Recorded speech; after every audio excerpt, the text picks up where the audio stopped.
సుధాకరణ ప్రభాకరణ కిందనే కూర్చోండి. ఇద్దరు ఇద్దరు కిందనే కూర్చోండి. ఓకేనా? కూర్చో. ఏం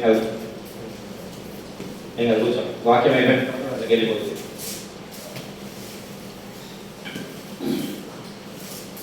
స్తోత్రం. వాక్యంలోకి వెళ్ళిపోతాం.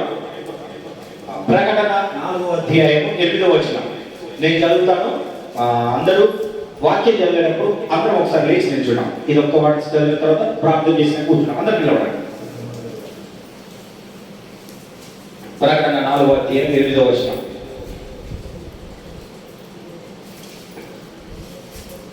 ఆ 4 జీవుల్లో ప్రతి జీవికి 6 రెక్కలుండేను. అవి చుట్టూలో రెక్కలు లోపడలో కనులతో నిండి ఉన్నవి. అవి భూత వర్తమాన భవిష్యత్తులో ఉండు సర్వాధికారియు దేవుడు అగు ప్రభువు పరిశుద్ధుడు పరిశుద్ధుడు పరిశుద్ధుడు అని మానక రాత్రి పగలు చెప్పుచూ ఉండేను. ప్రార్థించుకున్నా. ప్రేమ నమ్మకం కలిగిన యేసయ్యా నీకు వేలాది వందనాలు, స్తుతులు స్తోత్రాలు చెల్లించుకుంటున్నాం తండ్రి. మా ప్రార్థన ఆలకించండి తండ్రి. వాక్యం దొరుకుతున్నారు తండ్రి. మీరు తోడుగా నీడగా ఉండండి తండ్రి. ఏం మాట్లాడాలో ఏం మాట్లాడాలో నేర్పించండి తండ్రి. మా నుండి తండ్రి నీ లేఖనాలను విడుదల చేయండి. నీ ఆత్మ చేత నింపి మీరే మహిమలు ఘనతలు ప్రభావం పొందమని యేసు నామమున అడుగుచున్నాం తండ్రి. ఆమేన్. అందరం కూర్చుందాం. కీర్తనలు 109 4వ వచనం తీద్దాం. కీర్తన 109 4వ వచనం. ఈరోజు వాక్యం ఏంటంటే ఆత్మీయతలో మానక చేయవలసినవి. ఏంటిది? ఆత్మీయులు మానక చేయవలసిన పనులు. ఏమని చెప్తున్నాం? అందరు నోరేసలేదు మన ఆత్మలో. ఎందుకంటే చాలా మంది ఏంటంటే ఆత్మలో బలహీన పడతారు, శరీరంలో బలహీన పడుతున్నారు. కొంతమంది ఏం చేస్తారంటే నా శరీరం పనిచేయడానికి సిద్ధముగా ఉన్నది కానీ నా ఆత్మ బలహీనమైంది, నేను లేవలేకపోతున్నా. అవునా కదా? లేవలేకపోతున్నా. చేద్దామన్న మనసు వస్తుంది, ప్రార్థన చేద్దామన్న మనసు వస్తుంది, పని చేద్దామన్న మనసు వస్తుంది, కానీ దాన్ని నేను చేయలేకపోతున్నా. ఎందుకో బలహీనపడుతున్నా, బలహీనంగా అవుతుంది నా మనసు.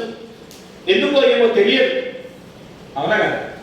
చాలా మందికి ఇలాంటి అనుభవం జరిగిందా జరగలేదా? జరిగిందా? జరిగితే దేవునికి మహిమ కలుగును గాక. ఆ జరగకుండా ఉండడానికి మన ఆత్మను కొంచెం బలపరుచుకున్నాం. హల్లెలూయా, హల్లెలూయా. కీర్తనలు 109వ కీర్తనలు 4వ వచనాన్ని చూసుకున్నాం ఒకసారి.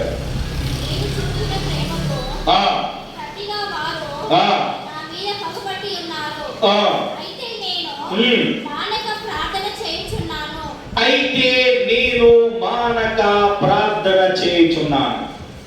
చాలా మందికి ఎందుకు ఆ విధంగా జరుగుతుందంటే మీరు ఎంత మంది మీదనైతే ప్రేమ చూపిస్తారో, ఎంత మంది మీదనైతే మీ మంచితనాన్ని చూపిస్తారో వారిలో నుండి నీకట పగ వస్తుందట.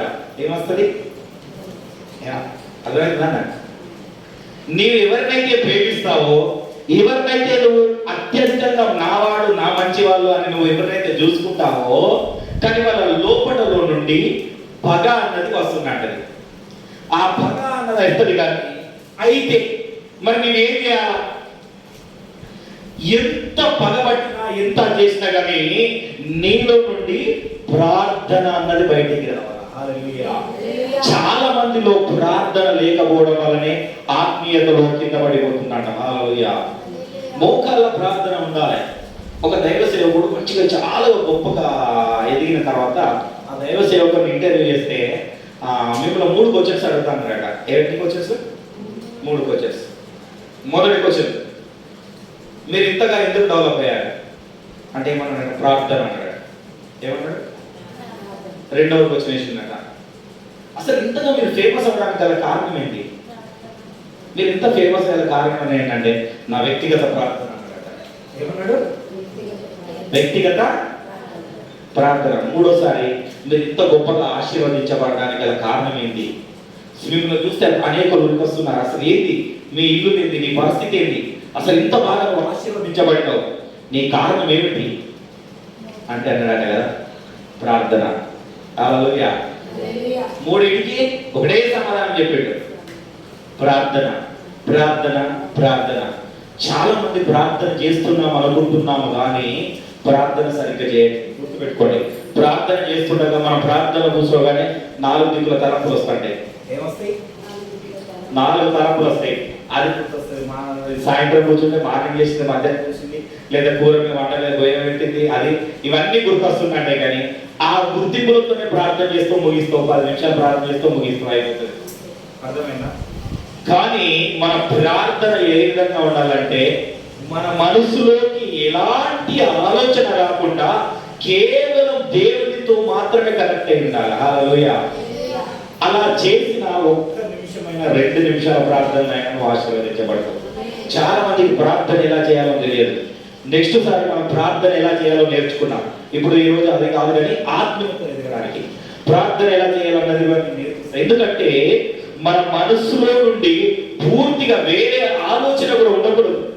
పక్కపక్క ఎవరు పడిపోతున్నారు, ఏమైతుందన్న ఆలోచన కూడా ఉండకూడదు. మన ఆత్మ దేవునితో కనెక్ట్ అయి ఉండాలి. హల్లెలూయా. ఆయనతో ఎప్పుడైతే నువ్వు కనెక్ట్ అయి ఉంటావో అప్పుడు నీవు చూపించిన ప్రేమకు ప్రతిగా నీ మీద పగ వచ్చినా కానీ నువ్వు మానక ప్రార్థన చేయడం వల్ల నీ ఆశీర్వాదం అన్నది ముందుకు వెళ్తూనే ఉంటుంది. హల్లెలూయా. నీ ఆశీర్వాదాన్ని ముందుకు వెళుతూ ఉంటే ఆ పగవారు నువ్వు చూపిన ప్రేమతో వాళ్ళు ఏ విధంగా నిన్ను పగ చూస్తున్నారో వాళ్ళు ఒకనాడు ముక్కు మీద వేసుకొని, ఆహా నీకు ఎంత చూపినా కానీ ఇలా తయారైనాడు, ఏమిటి అసలు కావాల్సిన రహస్యం ఏమిటి అని నిన్ను అడగాలి. హల్లెలూయా. నేను ఇంత బాధ పెట్టినా, నేను ఇంత హింసించబడినా కానీ ఏంటి అసలు రహస్యము? అవునా కదా? ఆ విధంగా ఎవరు చేశారంటే యాకోబులో 12 మంది కుమారులు ఉండే కదా, చిన్నవాడు చేశాడు ఆ విధంగా. ఎంత అన్నదమ్ములు కొట్టినా, ఎంత అవమానించినా కానీ, కొట్టి ఆ గుంతలో పడేసినా కానీ వారిని క్షమించుడు, వారి గురించి ప్రార్థన చేస్తున్నాడు. కానీ ఎప్పుడైతే ఆయన ప్రార్థన చేస్తుండో దేవుడు ఆయన ఆశీర్వదించాలనుకున్నాడు. కాబట్టి ఏ అన్నదమ్ములైతే ఎవరి అన్నదమ్ములైతే ఆయన హింసించిందో వాళ్ళు వచ్చి ఆయన ముందుకు వచ్చి సాగిల పడిండు. హల్లెలూయా. దానికి విషయం ఏమిటంటే ప్రార్థన. మరి నీలో నాలో ఉందా ప్రార్థన? ఎందుకు మనం వెనుకబడిపోతున్నాం? ఇన్ని రోజులైనా మనం ఆశీర్వదించబడడానికి కారణం ఏమిటి? హల్లెలూయా. మనలో ప్రార్థన లేదు. నిజంగా చెప్తున్నాను, ఆశీర్వదించకపోవడానికి గల మన దేవుడు మనల్ని ఆశీర్వదిస్తలేడు అంటే ఖచ్చితంగా మనం తెలుసుకోవాల్సింది ఒకటే, ప్రార్థన. రెండవది ఆయన కృతజ్ఞతాస్తుతులు చెల్లించట్లేదు. ఎవరు చెల్లించట్లేదు, చెల్లిస్తున్నామని అనుకుంటున్నాము కానీ ఎవరు కానీ కృతజ్ఞతాస్తుతులు చెల్లించట్లేదు. అంటే ఎఫెసీ 1:16 ఉంటది. మానక నట మనం ఆయనకి ఏం చేయాలా? కృతజ్ఞతాస్తుతులు చెల్లించాలి. అసలు ఎవరు చెల్లించట్లేదు. కృతజ్ఞతాస్తుతులు చెల్లిస్తున్నాం అనుకుంటున్నాము కానీ మనం చేయట్లేదు. ప్రతి విషయంలో మీ విషయమై మానక దేవునికి ఏంటంట?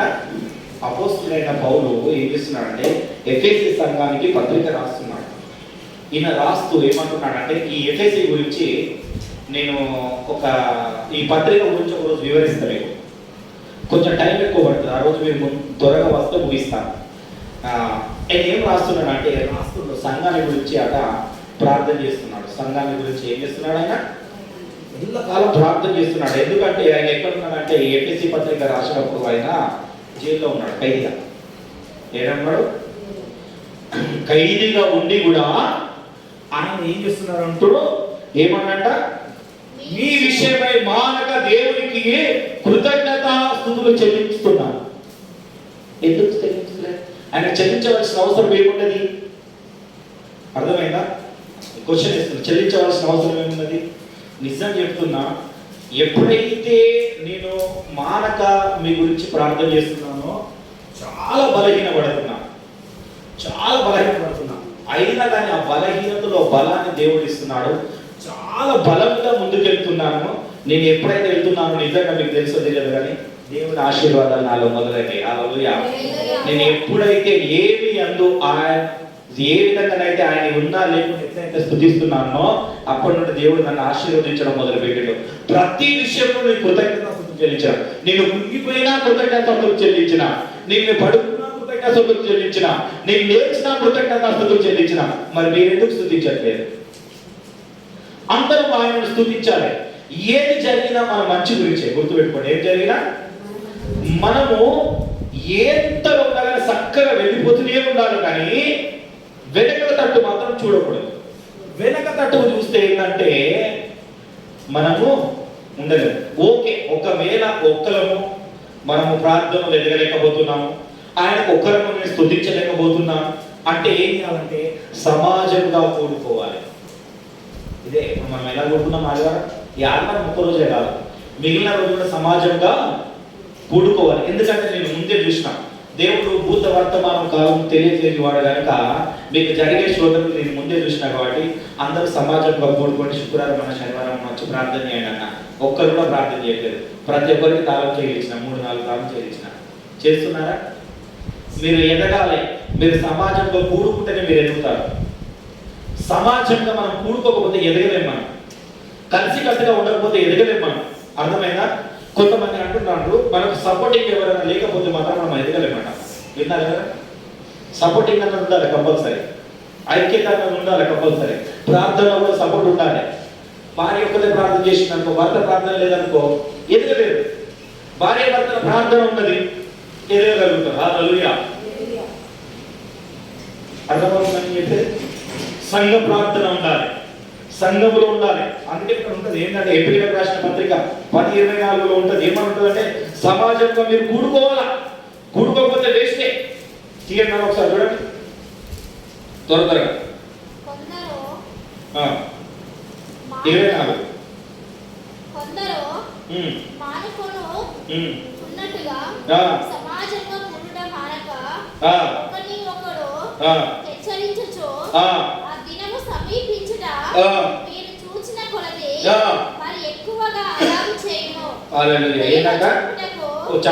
కొంతమంది ఏం చేస్తారంట, ఏం కూడుకుంటారు లే అబ్బా, ఏం వస్తాం లే, ఓకే ఏం చేస్తారు అనుకుంటా మానేస్తున్నాడు. అర్థమైందా?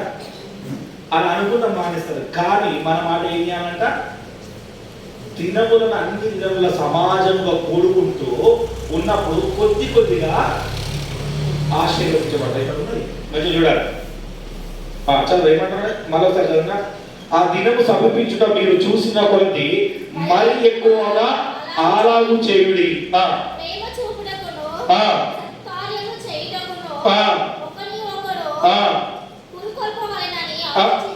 అబ్బా ఏం చూడాలంట? ప్రేమ చూపుట, సత్క్రియలు చూపుట. ఎవరికైనా బాధ కలిగింది, అరే మా ఇంట్లో కొంచెం మంచిగా అనిపిస్తలేదా, సంఘం అంతా వచ్చి ప్రార్థన చేయండి అని ఎవరైనా అడుగుతున్నారా? ఎవరైనా సంఘం ఎవరైనా ప్రార్థన పోయారా?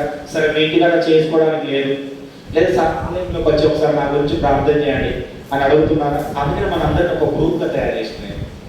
ఓన్లీ నా అనుకున్న వాళ్ళని మాత్రమే గ్రూప్ చేసినారు. అందరు వేరే ఉన్నారంటే గ్రూపే తీసేసిన వేరే. అర్థమైందా?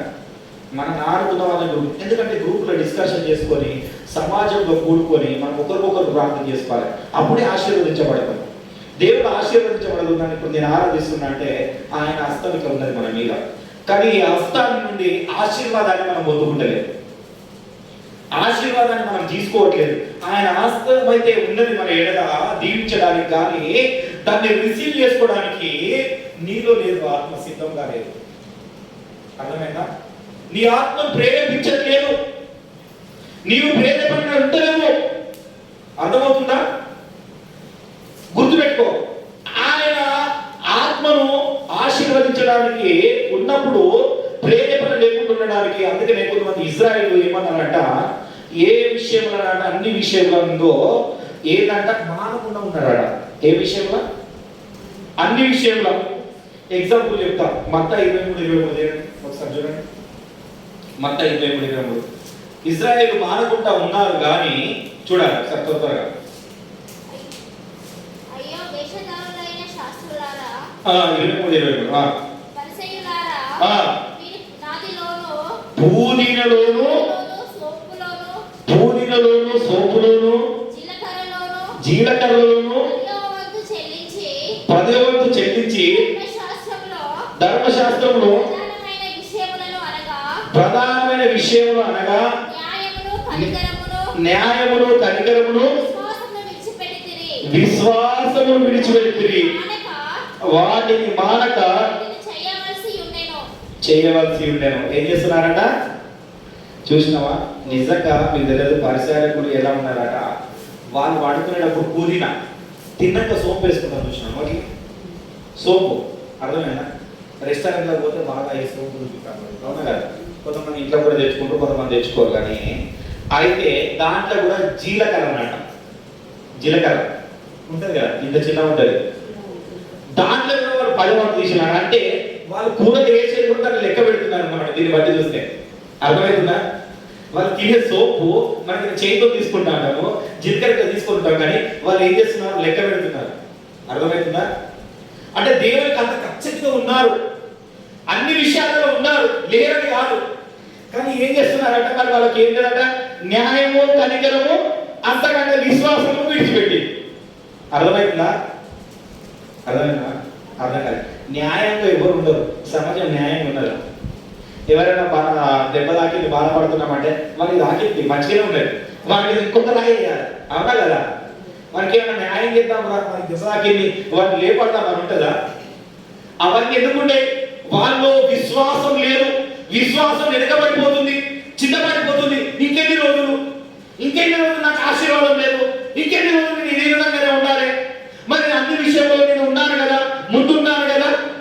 ముందుంటే ఏం కాదు. ఇంకొక ఈ మాట ఉంటుంది ఏంటంటే లూకా 11:42 ఉంటుంది చూడండి. దీని తర్వాత దీన్ని వివరిస్తారు, రెండింటిని ఒకటేసారి వివరిస్తాను. లూకా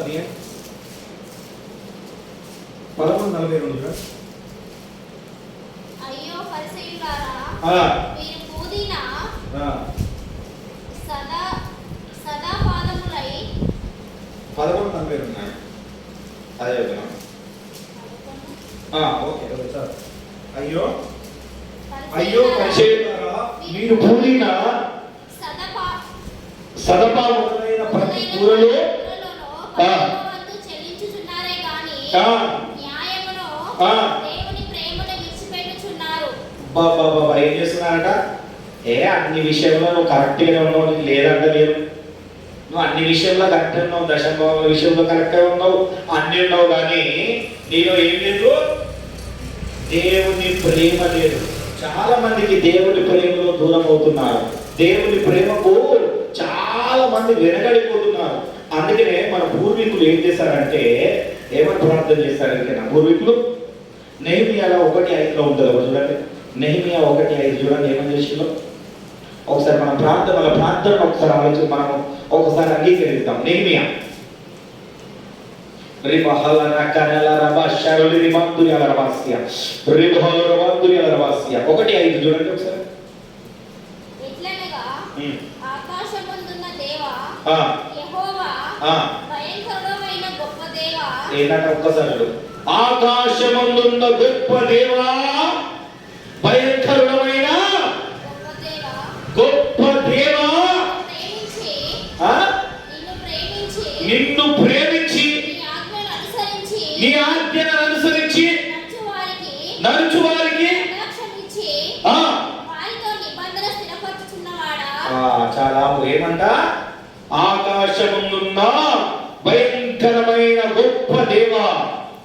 ఎవరు చూడు ప్రేమ తరుపుడా, దేవుడు నన్ను క్షమిస్తాడు, దేవుడు నన్ను కరుణించాడు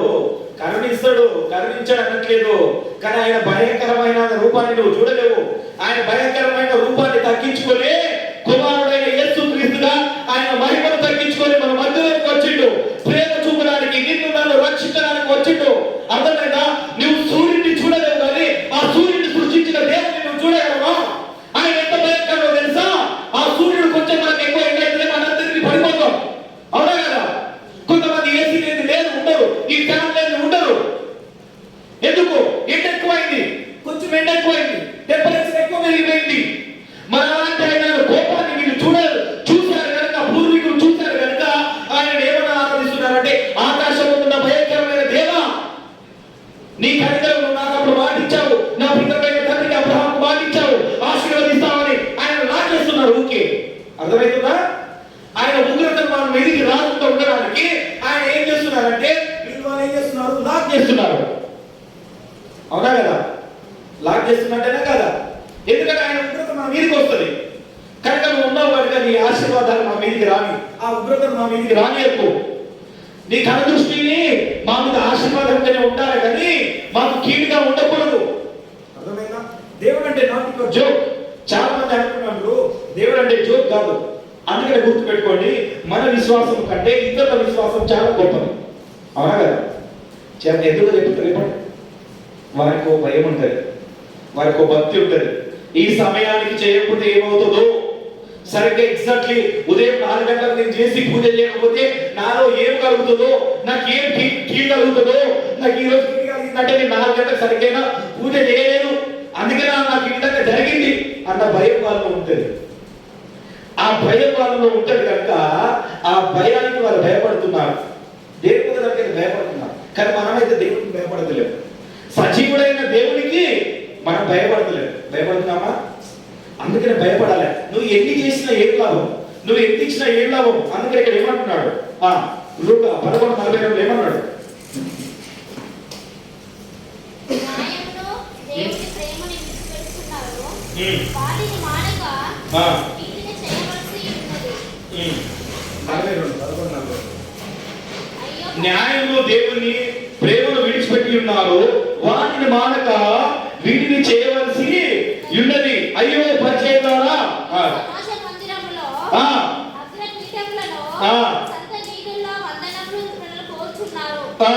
అయ్యో, మీరు కనబడని సమాధుల వలె ఉన్నారు. అబ్బా ఎలా ఉన్నారట? కనబడని సమాధుల వలె ఉన్నారు. వాటి మీద నడుచు మనుషులు ఎలా ఉన్నారు? సమాధులు ఏమైనా దీవిస్తాయా? సమాధులు ఏమైనా పాట పాడతాయా? సమాధులు ఏమైనా ప్రార్థన చేస్తాయా? చెప్పండి, చేస్తాయా? చేయవు కదా.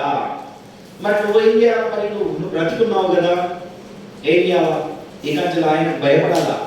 గుర్తుపెట్టుకోండి, నేను భయపడడం నేర్చుకున్నా. నిజంగా నేను దేవునికి భయపడడం నేర్చుకున్నా. ఇంతకుముందు ఏంటంటే ఎన్ని పనులు చేసిన దేవుడు దాన్ని ఆశీర్వదించి దీవిస్తాడు, ఆయన కరుణామయుడు, పూజనీయుడు అనుకున్నా. నా ఆలోచన ఆ విధంగానే ఉండేది. ఎప్పుడైతే ఆయన భయపడడం నేను నేర్చుకున్నావా, ఆయన ఇంకేం చేస్తాడో అన్న భయం చేస్తున్నావు. రోజు రోజు నేను అనుకుంటున్నాను ఏమనంటే, అయ్యో ప్రభువా, ఈరోజు నేను అట్లా చేసిన తప్పు తెలిసి చేసినేమో, నన్ను క్షమించు, దిగులకు నా మీదకి రానియకు. రోజు ఇదే. ఈ రోజు నేను ఈ మాటలు 50 నుండి 100 సార్లు అంటాను. ఎన్నిసార్లు అంట? 50 నుండి 100 సార్లు వరకు అంట ఒక్కొక్కసారి. ఎందుకంటే ఆయన కోపం ఏంటో తెలిసింది నాకు. బైబిల్ చదువుతుంటే ఆయన కోపం ఏంటో తెలుస్తుంది. అర్థమైనా? ఆయన ప్రేమను కూడా తెలుస్తుంది. మీరు అనుకుంటున్నారు కోపము కాదు, కోపము చాలా భయంకరమైనది. ఒక క్షణ ఆవేశంలో చాలా మంది ప్రాణాలు పోగొట్టుకునే వాళ్ళు ఉన్నారా లేదా? తర్వాత ఏమవుతుందా? మళ్ళీ ప్రేమ చూపించినా తిరిగి వస్తుందా? అవునా కదా? ఎంత ప్రేమ చూపించినా తిరిగి రాదు. కోపానికి మాత్రము బానిసత్వం కాకూడదు. ఎందుకంటే ఆయన కోపం మన మీదకి రానియకూడదు. అందుకనే దేవుడు ఏమంటున్నాడంటే, ఇక్కడ ఒక మంచి మాట చెప్తా. న్యాయాధిపతిలో చెట్లనంట నాయకులుగా పెట్టున్నారంట. అది నాయకులుగా వాళ్ళని పెట్టినా కానీ వాటి ఇచ్చే ఫలాన్ని మేము ఇయ్యకుండా మానుమా? అర్థమవుతుందా? ఈ శాస్త్ర పరిశీలు అన్ని విషయాలలో ముందే ఉన్నారు కానీ దేవుని విషయంలో, న్యాయ విషయంలో, ప్రేమ విషయంలో, విశ్వాస విషయంలో వెనుకబడి ఉన్నారు.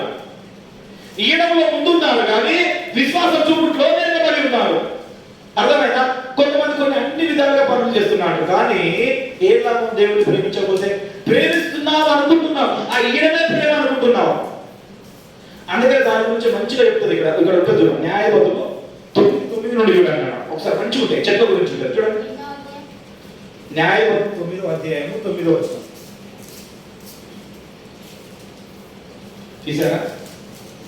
మమ్మును ఏలుమని ఒలివ చెట్టు అడగగా, ఒలివ చెట్టు దేవుని మానవులను దేని వలన నరులు సన్మానించుదురో నా తైలము తీయక మాని చెట్ల మీద రాజులై ఉండి ఇటు అటు ఊగుటకు నేను వచ్చేదరా. ఏమన్నారు? ఒక్క నిమిషం. ఒలివ చెట్టు నాట ఏమంటున్నారంటే దాన్ని నువ్వు మాకు రాజుగా ఉన్నట్టుట. ఒలివ నూనెతోని దేవుని అప్పుడు అభిషేకించి మంచిది కానీ ఒలివ చెట్టును ఏం చేస్తున్నారు? అన్ని చెట్లని కలిసి నువ్వు మాకు రాజుగా ఉండదు అంటే దాని విధి ధర్మం ఏమంటుంది చూడండి. ఏమంటుంది? దేవునికి మానవులను దేవుని వలన నరులను సన్మానించెదరు. అర్థమైందా? అంటే దేవునికి ఈ నరులు నా తైలాన్ని తీసుకొని దేవుని వల్ల అయితే సన్మానిస్తారో దాన్ని ఇవ్వకుండా మీరు మానవని చెప్తున్నారా? నాకు మీరు నన్ను తైలం వాళ్ళని సన్మానించకుండా మానవని చెప్పడం ఏదా? నేను రాజుగా ఉన్న ఏడా కూడా నేను వారికి ఇచ్చేది ఇస్తేనే ఉంటా. అర్థమవుతుందా? అంటే అవి ఎంత చెట్లు విధేయత కలిగి ఉన్నాయి. అందుకనే మనుషులు స్తుతించబోతున్నట రాళ్ళు చెట్లు దేవుని స్తుతిస్తాయట, చెట్లు సపర్లు కొడతాయట, రాళ్ళు కేకలు వేస్తాయట. అవునా కదా? ఏం చేస్తాయి? చెట్లు చప్పట్లు కొడతాయి, రాళ్ళు కేకలు వేస్తాయి. మనుషులు మాత్రము ఆయనను స్తుతించడానికి దూరంగా ఉంటున్నాడు, దూరంలో తిరుగుతున్నారు. ఎందుకు? గుర్తుపెట్టుకోండి, నీలో నాలో ఆశీర్వాదము ఎదగట్లేదు, మనం జీవించట్లేదు అంటే మీకు ఇంతకు ముందే చెప్పిన ఖచ్చితంగా నీ వీధిలో సాక్ష్యం ఉండాలి. నా గురించి ఎవరైనా అడగండి చెప్తారు, నా గురించి ఎవరైనా ఊరే చెప్తుంది. అది రంజిత్ అనే పిల్లగాడు ఎలా ఉంటాడు అంటే ఊరే చెప్తుంది. అవునా కదా? మరి మీ గురించి సాక్ష్యం ఏది? నీలో దేవుడు ఏది? ప్రతి వారిలో దేవుడు ఉండాలి. అయినా కానీ చెట్టు అంటున్నది నేను వాటిని ఇవ్వకుండా మానవులా నువ్వు నన్ను రాజుగా నియమించినా సరే నేను ఇచ్చేది ఇస్తూనే ఉంటా, మానవులకు ఏం చేయాలో అది ఇస్తూనే ఉంటా. దాని తర్వాత దేవుడు ఏ విధంగా స్తుతించాలో ఆ విధంగా స్తుతిస్తూనే ఉన్నాడు. లేదు ఏదైనా దేవుడు నన్ను క్షమిస్తాడు. హల్లెలూయా. ఒక్కసారి చూశాడు దేవుడు, చెట్టును క్షమించాడు, అది ఇయ్యకపోతే ఏంటంటే వెళ్ళిపో అన్నాడు, ఎండిపో అని చెప్పించాడు. అవునా కదా? గుర్తుపెట్టుకో, అలాంటి పరిస్థితి మనలోకి రాకూడదు. మళ్ళీ ఒకసారి మళ్ళీ వస్తుందండి, ఎండిపోయిన దాన్ని చూసి ఆశీర్వాదం పొందన్నాడు. హల్లెలూయా. ఇన్ని రోజులు నువ్వు ఎండిపోయిన జీవితంలో ఉన్నావు, ఇప్పుడు ఆశీర్వాదం పొందుకునే జీవితంలో ఉన్నావు. హల్లెలూయా. ఎందుకంటే దేవునికి భయపడాలి, దేవుని ప్రేమలో ఉండాలి, దేవుని న్యాయం నీలో ఉండాలి. నీలో న్యాయం మానకూడదు. హల్లెలూయా. నీలో విశ్వాసం మానకూడదు. విశ్వాసం అంచెలంచెలుగా ఎదిగింపజేయాలి. కొంతమంది ఏం చేస్తారంటే విశ్వాసం ఎదగకుండా ఏం చేస్తున్నారంటే దేవేందర్ ఊరికే ఫోన్ మీద పట్టుకొని ఏం చేస్తారు? దేవేందర్ ఈ మధ్యలో బాగా కొత్త ఫోన్ కొనుక్కున్నాడు, ఇక ఇప్పుడు కూడా ఫోన్లోనే ఉంటాడు, ఇక దొరుకుతలేడు. ఇక దొరుకుతాడా? దేవేందర్ దేవుడు నాకు ఇలా చూపించాడు, నువ్వు 2 రోజుల కంటే ఫోన్ స్విచ్ ఆఫ్ చేయాలి, ఎందుకంటే నువ్వు ఎవరితో మాట్లాడుతున్నావు కూడా చూపించాడు నాకు దేవుడు. హల్లెలూయా. హల్లెలూయా. గుర్తుపెట్టుకోండి. అర్థమైందా? మన విశ్వాసాన్ని దిగజార్చడానికి ఏం చేస్తున్నాడంటే సాతాను కొంచెం బలహీన చేస్తున్నాడు, ఇంకా దిగజారుతున్నాడు, ఇంకా ఇస్తున్నాడు. కానీ చెట్లు మాత్రం ఏమంటుంది? మళ్ళీ ఇంకోటి మళ్ళీ వచ్చిన అప్పుడు చెట్లు నీవు వచ్చి మమ్మల్ని ఏలుమని అంజూరపు చెట్టును అడగగా అంజూరపు చెట్టు చెట్ల మీద రాజునై ఉండి ఇటు అటు ఊగుటకు మాధుర్యమును నా మంచి ఫలమును నేను ఇయ్యక మానుదునా? చూసినావా? అంజూరపు చెట్టు కూడా అడిగి ఆచారాడు, అంజూరపు చెట్టు అడిగి అదేమన్నది? ఒలివ చెట్టు ఏమన్నది? నేను దేవుడికి చేయవలసిన పని, మానవులకు చేయవలసిన పని ఉన్నది కనుక నేను ఉండను. ఇప్పుడు అంజూరపు చెట్టును అడుగుతున్నా అంటే ఏమంటున్నారంటే మంచి ఫలములు ఇవ్వకుండా నాకు మానవని చెప్తున్నారా? అర్థమవుతుందా? నన్ను ఎందుకే మీరు బలహీనపడుతున్నారు? మనుషులు చాలా మంది బలహీనపరుస్తున్నారు. నీ బంధువులే బలహీనపరుస్తారు, నీ బిడ్డలే బలహీనపరుస్తారు, నీ తల్లిదండ్రులే బలహీనపరుస్తారు, నీ అత్తమామలే బలహీనపరుస్తారు. అర్థమవుతుందా? నీ స్నేహితులే నేను బలహీనపరుస్తారు, నీ ఇంటి పక్క వాళ్ళే నేను బలహీనపరుస్తారు. కానీ నువ్వు దేవుని విషయంలో ఉండేదాన్ని బలహీనపరచుతువా? ఇచ్చే దేవుడికి ఇచ్చే మంచి ఈవులలో, మంచి ప్రార్థనలో, ప్రార్థన అనే ధూపాన్ని ఇవ్వకుండా నువ్వు బలహీనగా పడుతున్నా? అర్థమవుతుందని చెప్పేది? నీ బలహీనత పడుతున్నావు మరి ఎట్లా? అందుకనే ప్రకటనలో ఏమంటారంట, నువ్వు స్థితించకపోతే 4:7 చదవండి. ఇప్పుడు నేను ముగిస్తా, ఇదొక్క మాట చెప్పి నేను ముగిస్తా. 4:7 చదవండి. ప్రకటన. ఈ 4 జీవులలో ప్రతి జీవికి 6 రెక్కలు ఉండేను. అవి చుట్టూలను రెక్కల లోపటకును కన్నులతో నిండి ఉన్నవి. అవి భూత వర్తమాన భవిష్యత్తు కాలములలో ఉండి సర్వాధికారము దేవుడు ఇక్కడ ఎక్కడట భూత భవిష్యత్ వర్తమాన కాలం. అర్థమవుతుందా? యేసుక్రీస్తు ఎప్పుడు ఉన్నాడు? ఈ సృష్టిని చేసింది ఎవరు? యేసుక్రీస్తు. గుర్తుపెట్టుకోండి. చాలా మీకు మర్మములతో లోతుతో కూడిన మర్మములు కూడా నేను ఒక బోర్డు తీసుకొచ్చిన తర్వాత నేను చెప్తున్నాను. వారానికి ఒక క్లాస్ చెప్తాను, వినండి మంచిగా. అర్థమైనా? మంచి క్లాసు చెప్తా. వాక్యం ఎదగండి. ఎవరితోనైనా మనం మాట్లాడగలగాలి, ప్రతి వారితో మాట్లాడగలగాలి. అర్థమైనా? ఎవరితోనైనా వాక్య విషయంలో మాట్లాడడానికి మనం ముందు ఉండాలి. అలా ఆ విధంగా ఎదగాల మనం. అర్థమైనా? మీరు ఏ రోజు చెప్తారో చెప్పండి, ఆ రోజు ఖచ్చితంగా నేను వచ్చి నేను మీ క్లాస్ తీసుకున్నాను. నైట్ పగల మధ్యాహ్నం ఏ టైంలో మీరు ఫ్రీ ఉంటారో చెప్పండి. ఖచ్చితంగా ఆది కాలం నుండి మొదలు పెడతాను. ఆది కాలం ఎలా ఉన్నది, ఆది కాలం నుండి మొదలు పెడితే ప్రకటన వరకు క్లుప్తంగా చెప్తాను. అర్థమైందా? అప్పుడు ఈ వాక్యం చెప్తున్నప్పుడు ఇంకా త్వరగా అర్థమవుతుంది మీకు. అర్థమవుతుందా? ఈ విషయాన్ని మీరు ఆలోచించుకోండి. ఒక సమాజంలో కూడి ఉండడానికి వేసుకోండి. సమాజంలో కూడితేనే మనం ఒక చేయి ముందుకెళ్ళగలుగుతాం. అర్థమైందా? మీకు ఈ విషయాన్ని సమాజంలో కూడి ఉండడం వల్ల మేలేంటంటే నేను చెప్తాను. ఒక మంచి ఎగ్జాంపుల్ చెప్తాను నేను. స్వీట్ షాపులు ఉన్నాయి, మార్బడి స్వీట్ షాప్స్ ఉన్నాయి, తెలుసా? స్వీట్ షాప్లో వాళ్ళు ఒకవేళ లాస్ అయింది అనుకోండి, ఏం చేస్తారు? లాస్ అయిందో మంచిగా వినాలి. లాస్ అయితే వీళ్ళు ఏం చేస్తారు? మార్బడి వాళ్ళు అందరు కలిసి తలో చేసి వాడిని ఇంకా కొంచెం ఏం చేస్తారు? వాడికి డబ్బులు లేకపోతే ఏదో స్వీట్లు అయితే ఏదో ఏ విధంగా చేయాలని చేసి తెలిసి తలో చేసి పైకి లేపుతారు. ఏం చేస్తారు? అర్థమైందా? మంచిగా వినాలి. అందరూ ఎంతమంది ఉన్నారు వాళ్ళ వాళ్ళ దాంట్లో ఎంతమంది ఉన్నారు వాళ్ళందరూ తలో చేస్తారు. మళ్ళీ డబ్బులు అడగరు, రివర్స్ అడగడం కానీ వాళ్ళ ప్రేమ చూపించడం కానీ వాళ్ళు అడగరు. వాళ్ళ దగ్గర ఉన్న మంచి గుణం అదొకటి. ప్రతి దేశీ ఒక లేపుతారు, ఒక లెవెల్లో లేపుతారు. మళ్ళీ లేచింది అనుకో, మళ్ళీ పడిపోయింది అనుకో, రెండోసారి లేపుతారు. ఏం చేస్తారు? రెండోసారి లేపుతారు. రెండోసారి పడిపోయింది అనుకో, మూడోసారి వాడి దగ్గర కదా నాకు ఇంట్లో కూడా రానియారు. ఏం చేస్తారు? వాడు బంధువు అయినా మంచి అయినా ఏదున్నా కానీ వాళ్ళు ఏం చేస్తారు? మూడోసారి దగ్గర కూడా రానియారు. ఎన్నిసార్లు చెప్తారు? దేవుడు కూడా అంతే. మీరు అనుకుంటారు ఊరికే పడిపోతాను, ఎన్నిసార్లు పడిపోయాను, ఎన్నిసార్లు అయినా లేపుతాడు అనుకున్నాను. ఒక్కసారి 2 సార్లు అయినా ఇస్తాడు. అప్పటి వరకే మన ఆయుష్ తీరిపోతుంది. అవునా కదా? చాలా మంది తెలియదు. ఇంతవరకు కొద్ది మంది ఏంటంటే ఒక 30 ఏళ్ళ నుండి 40 ఏళ్ళ నుండి దేవుడిలో ఉండి ఆశీర్వదించబడకపోతున్నారు. కారణం అంటే కథం అయిపోయింది వాళ్ళ జీవితం. లాస్ట్ మూమెంట్లోనైనా వాళ్ళ జీవితాన్ని సరిదిద్దుకుంటే వాళ్ళ పిల్లలు ఆశీర్వదించబడతారు. అర్థమవుతుందా? అందుకనే ఇజ్రాయేల్ వాళ్ళ తరం వాళ్ళు పోలే కానీ పిల్లలు మాత్రం పోయి దేవుడు ఇచ్చిన దేశాన్ని మొత్తం స్వతంత్రించుకున్నారు. అర్థమవుతుందా? తండ్రులు చనుకోవడం వల్ల వెళ్ళలేకపోయారు కానీ పిల్లలు వెళ్ళి దాన్ని మొత్తం స్వతంత్రించుకున్నారు. పిల్లలు ఆశీర్వదించబడినారు. తండ్రులు అదే బలహీనతలో చనిపోయారు, అదే అరణ్యంలో చనిపోయారు. అందరూ దేవుడు నడిపిస్తున్న చనిపోయారు కానీ పిల్లలు మాత్రం ఆశీర్వాదాన్ని పొందుకున్నారు. కానీ పిల్లలు కాదు ఇక్కడ పొందుకోవాలి. మనం చూసేది కానీ తండ్రులమైన మనం కూడా ఆశీర్వాదం పొందుకొని మన పిల్లలు అంతకంటే గొప్పగా ఆశీర్వదించబడాలనుకోవాలి. అది మన ప్రార్థన అయి ఉండాలి. అర్థమైందా? ఎందుకు సమాజంలో కూడుకోవాలంటే అది నువ్వు ఒక్కరు బలహీనపడుతున్నావేమో, నువ్వు ఒక్కరికి బలహీనంగా ఉన్నావేమో. అందరం కలిసి సంఘం గురించి అందరం కలిసి ప్రార్థన చేద్దాం. అందరం కలిసి ప్రార్థన చేస్తే ప్రార్థనకి ఎంతో బలం కూస్తుంది, ఆ ప్రార్థనకి ఎంతో శక్తి కూస్తుంది.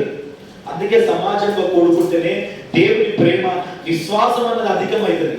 అందుకే అంటున్నారు శాస్త్రం అంటారు, ఎందుకు మీరు అన్ని ఇస్తున్నారు, ఏం లాభం? ఇవ్వడం వల్ల ఏమున్నది? అసలైన విషయాన్ని కూడా మర్చిపోతున్నారు. దేవుడు ఇచ్చిన ఆజ్ఞను మర్చిపోతున్నారు.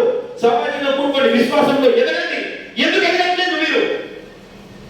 విశ్వాసంలో సన్నగా పోవడానికి కారణం ఏమిటి? ఒక్కసారి చూసుకోండి. చెట్లు కూడా అంటున్నాయి ఎంత మంచిగా చెప్తున్నాయి. నేను ఈ వాక్యం చదువుతున్నంటే నాకు చాలా మస్తు అనిపించింది, చాలా సంతోషం అనిపించింది.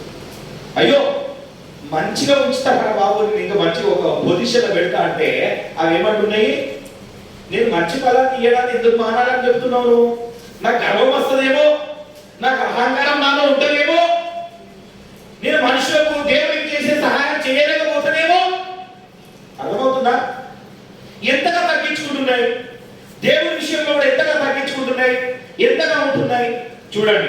అందుకని ఇక్కడ దేవదూతలు అయితే నువ్వు స్తుతిస్తావు కానీ ప్రకటన చెప్పారు కదా, దేవదూతలు అంట ఏమంటున్నాట, భూత వర్త కాలం నుండి ఎప్పుడైతే అవి ఏ విధంగా అయితే ఉన్నాయో అవి ఉండి ఏమని స్తుతిస్తున్నాడు? పరిశుద్ధుడు పరిశుద్ధుడు పరిశుద్ధుడు